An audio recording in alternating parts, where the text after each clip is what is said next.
Well, we are going to move to another hot button issue here, and that is the ongoing controversy, if you will, over what the outcome of the Venezuelan election was. Of course, you were there, Rania, and I think people who follow Breakthrough News know you were there. One of the people you were there alongside with over the election period is Zoe Alexandra, co-editor of People's Dispatch, who is joining us now to get more into everything happening around this. Zoe, as always, thanks for being with us. Thanks so much for having me. Well, I think there's a lot to say and a lot of context to be had here and to get into, but I want to start with a story that kind of broke today that I think is also important for framing.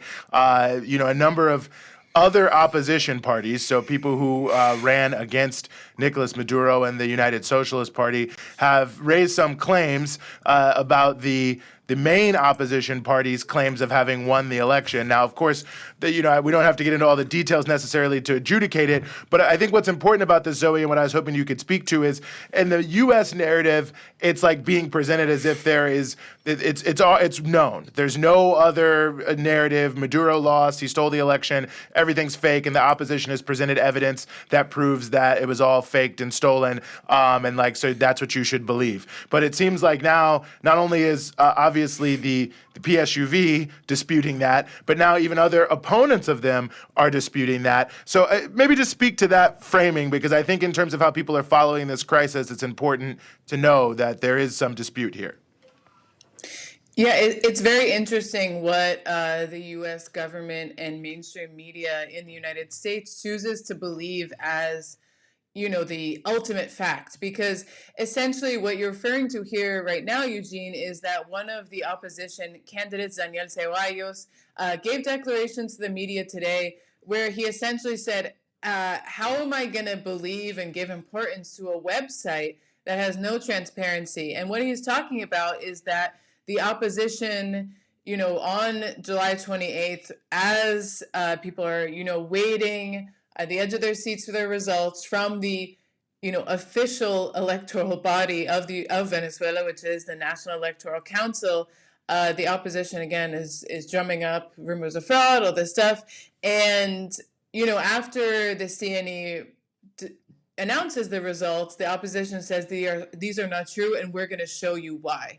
And so thus begins this whole journey of them saying that we have the paper tallies, that we were in every single precinct, and we not only have them, but we're going to upload them to a website, which is the official website that actually has the truth about the Venezuelan election. So what's important to know here is that, one, I don't know if in the United States, if a random party decided that they were going to create their own private website run by people in the party with essentially kind of paper tickets that there's no way of knowing if those are actually verified or not, putting those on a website and then saying, see, this is why the actual results are 70 to 30%. Many different.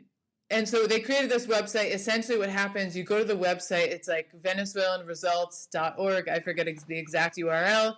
And if you're a foreigner, you actually you can't really go much further than seeing that there is a website and that you have to put in your ID number. If you're Venezuelan, you put in your ID number, and allegedly the paper tally from your precinct appears. However, since the website was launched, I think it was last week, many different analysts and researchers have gone through this website. They've put in, for example, the ID numbers of people who are already deceased, and somehow the paper tallies have come up. So there's a lot of evidence pointing to the fact that what is on this website, the paper tallies which the opposition claims to have, really might not be the most convincing and verified set of evidence. And they're essentially positing their entire claim that Edmundo Gonzalez won the elections with 70% of the votes, Maduro with 30% of the votes, on this website and on the evidence they've put up there. I saw yesterday that someone even put the ID number of Nicolas Maduro, and apparently he didn't vote in the election. So, there's a lot of controversy over this website, over the alleged, crystal clear results that they have. And I think that what's really important When you hear, for example, the New York Times analysis saying that this evidence suggests that Edmundo Gonzalez won in a landslide, that this evidence isn't as rock hard as they want you to believe that it is. Zoe, we know that the U.S. government has officially recognized Edmundo Gonzalez as the winner. But very briefly, I mean, for those who maybe aren't familiar with it or forgot about it, this is not the first time the U.S. has done this. In fact, I have to say, the U.S. seems a bit, lazy in its approach this time around, because it's literally just repeating the same exact script as what took place 6 years ago with Juan Guaido. So can you talk about very briefly the situation that took place back then? And I think it's important to recognize the U.S. has done this before in the not too distant past, because it kind of gives us an idea of what it means for Venezuela to have the United States government recognizing a loser, the person who lost, or anybody else as the legitimate president of Venezuela, and what that might mean going forward. Yeah, Ronnie, that's a crucial question because, why recognize Edmundo Gonzalez when not only the majority of the opposition candidates, the majority of the country, believe in the electoral authority, believe that Nicolas Maduro won. It was a close race, 51%, but in the end, he won the elections. What does it mean for the U.S. to recognize him? It is a retired formula. That's exactly right.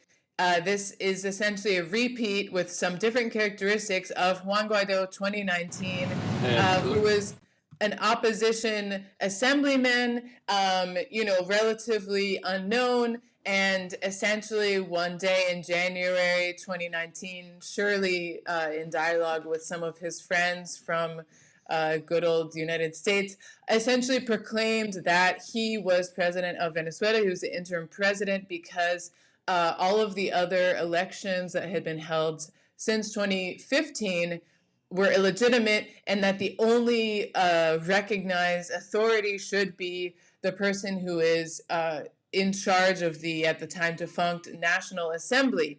Juan Guaido goes to a public plaza. He tries to rally up thousands of people, and he says, "I swear that I am the rightful president of Venezuela." People kind of laugh at this because it's sort of a ridiculous claim to make, especially when the person sitting in Miraflores Plaza is Nicolas Maduro, the person running the country is Nicolas Maduro, the person, managing the day-to-day affairs of the Venezuelan people, society, state is Nicolas Maduro. But what follows this is, as you said, the recognition by Donald Trump at the time of Juan Guaido as the constitutional and legitimate leader of Venezuela. And this sets off kind of a wave of other regional leaders recognizing him, people in Latin America, European countries. And this essentially paves the way for the United States and countries in Europe to seize Venezuela's assets and to impose a new series of extremely restrictive, unilateral, coercive measures on Venezuela's economy, on its oil sector, and to essentially squeeze a country that was already reeling under massive sanctions on its oil sector that were imposed in 2017 and 2018. This essentially tightens that nail and also steals Venezuelan money. So we have over $8 billion in Venezuelan assets that are seized from one day to the next because the U.S. and their friends unilaterally decide to recognize this largely unknown member of Venezuela's National Assembly as president. And so I think that's so important when we're looking at the U.S. recognition of Edmundo Gonzalez as the alleged winner of these elections, that it's not just U.S. being contrarian, it's not them trying to say, just to say Nicolas Maduro didn't win, but it actually has nefarious economic interests. We saw that Seco was seized in this process. There was a very important petrochemical company in Colombia, which was also seized, which is Monumeros. Important to point out, once Gustavo Petro won in Colombia, that company was actually given back to its rightful owners, which is Venezuela. So this has enormous impact on Venezuela's ability to recover economically and have control over its actual money and reserves. No, I think that's a critically important point, and I mean, it also the Montemero situation helped Colombia's recovery, as Petro pointed out when people were criticizing him, saying that the operation of the company was helping them keep down the inflation for small farmers in buying fertilizers. But I'm glad you mentioned the ties to the United States and the long history of the Venezuelan right, because there's an interesting aspect to this, and there's been a lot of reporting on this. One recent article I saw that was interesting about it is one by Brian Meir in Counterpunch recently, Election Theater in Venezuela. A tale from Election Day in Caracas, where he was on the day, but he talks about being at the Andres Bello precinct right at the end, and how they actually kept the poll open a little bit later, so some elderly people, others could actually vote. Seemed like everyone had voted. The election time is over, just like every other country. At a certain point, you can no longer vote, and that as soon as the polls closed, just several minutes after, all of a sudden there were like hundreds of people who were rushing the door, banging on the door, saying, "Let us vote." There were all sorts of other, I don't even know what to call them, streamers and others. There was Channel 13 from Argentina, affiliated with Javier Milei, running around asking people, "Why won't Nicolas Maduro let you vote?" And, I'm taking this, he doesn't say this, but the implication being that this was already kind of set up. And we can remember, of course, the opposition said that they'll only accept the results if they win. So it almost feels like there's kind of a, thinking of the Trump-Guaido connection, like a stop the steal kind of narrative, similar to what Trump did, similar to what Bolsonaro did, where it almost seems like there was a pre-planned situation to cast doubt on the vote.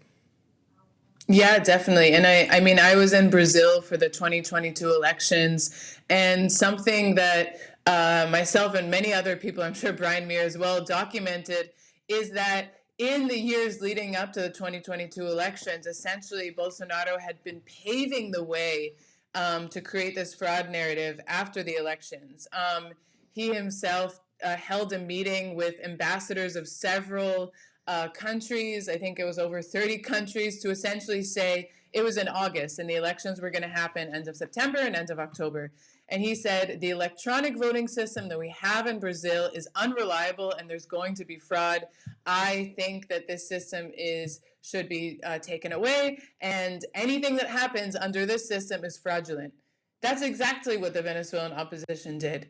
Since day one, they have, well, first of all, they haven't recognized any electoral process since 2015. The far right opposition has refused to participate in the many, since 2015, there's been at least 10 different elections that have taken place.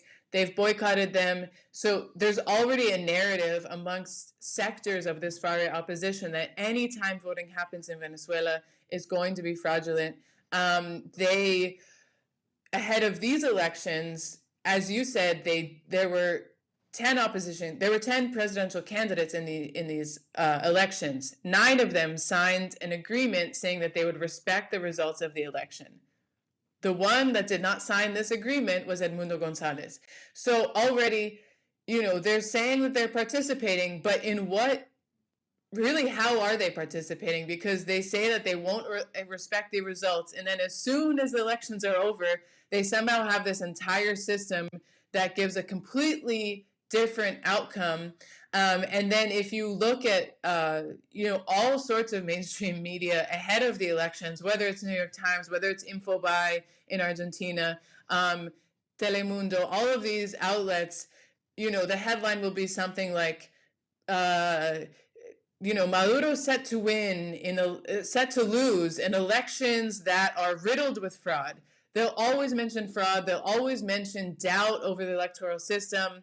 I mean, a lot of these scripts seem to be pre-written before the elections. Everything they're saying during the elections is sort of orchestrated, rehearsed. And then exactly after the elections, it's sort of like they have those tweets ready, they have that discourse ready, because this is exactly what they're planning for, to say there's no way the elections in these conditions can be respected. For example, Edmundo Gonzalez refused to go to the Supreme Court because he said that's a compromised authority. So if you're already saying every single body of power, including the electoral power, which is an autonomous power in the Venezuelan government, the Supreme Court, are all compromised, then what authority do you respect? Do you actually believe that electoral process can happen? They use the elections to create this chaos, to create doubt, to create, again, polarization in society. And the people are actually very tired of that because they just want to live in peace. They want to recover their economy. They want to get out from underneath these sanctions. But the far right just uses every single opportunity, and especially elections, to drum up mistrust, to drum up international stigmatization, and all of these other things which only hurt the people. No, well, all critically important points. I mean, there's so much to say here. Just before I let you go, Zoe, I just have to ask you this because you were there on the ground. I mean, what were your impressions on election day? I mean, it was a very peaceful process. I was going around to different precincts in the afternoon. It was funny because I was driving to one precinct and reading a New York Times article that said, extremely long lines make it impossible for Venezuelan people to participate in the elections. Many reports of irregularities. And I head to this precinct, and as a journalist, you want to get pictures that you can later use in your articles of many people lining up, going to vote. And we went to a bunch of different voting stations. There were a few people going to vote. It seemed like most people had gone in the morning because that's usually how people plan their day, go in the morning, relax in the afternoon. And that's basically what we saw. Old people, young people headed to the polls in a leisurely way.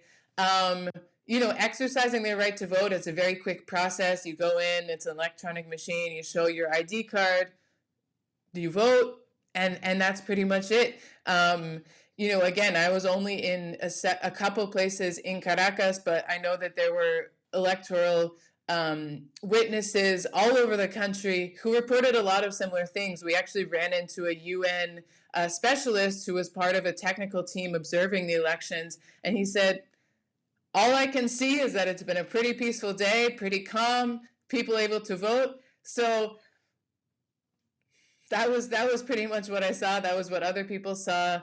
They try to make it out to seem like some chaos, irregularity-filled day, but it is just these media narratives that they're trying to push a certain interpretation of the events. Well, thankfully, we have People's Dispatch to help us sort through it all. Sorry, Rania, I cut you off there. No. I was just I agree with everything Zoe said. I was there on that day too, and it's in keeping with what I saw as well. So please continue. But I endorse what you're saying about People's Dispatch, by the way, as well. Well, thank God we're on the same page about that. We'd really be in trouble. That'd be the real recount that we'd need here. But of course, fantastic work. People's Dispatch covering all this. Vijay Prashad as well published some pieces from his experiences there during the election. Zoe Alexandra, you are the co-editor of People's Dispatch. Thanks so much for being with us here on the Freedom Side. Thanks so much for having me.